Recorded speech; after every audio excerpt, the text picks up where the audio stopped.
vengo por ese motivo a vacunarle a mi hijo para prevenir la enfermedad que tiene, no solamente él, sino muchos niños, y espero que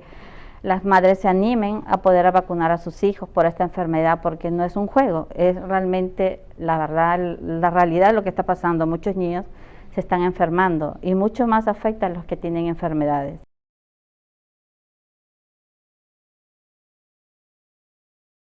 Los síntomas del asma y de la alergia es similar al COVID y se confunde. Y ya ha habido problemas porque ya del colegio me lo mandaron a hacer la prueba, y entonces no, es de la alergia, es mucha similitud. Por eso primero Dios que se animen las madres a vacunar a sus hijos, porque es para bien para ellos, no para nosotros.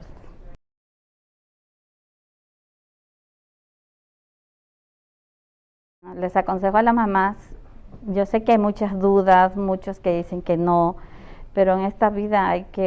no es un riesgo, sino hay que prevenir para el futuro de los niños, porque los niños es el futuro, y si nosotros no cuidamos a los niños, no los vemos lo mejor para ellos, y si vemos que hay una vacuna para poderlos ayudarlos, hay que hacerlo, porque encima son gratis.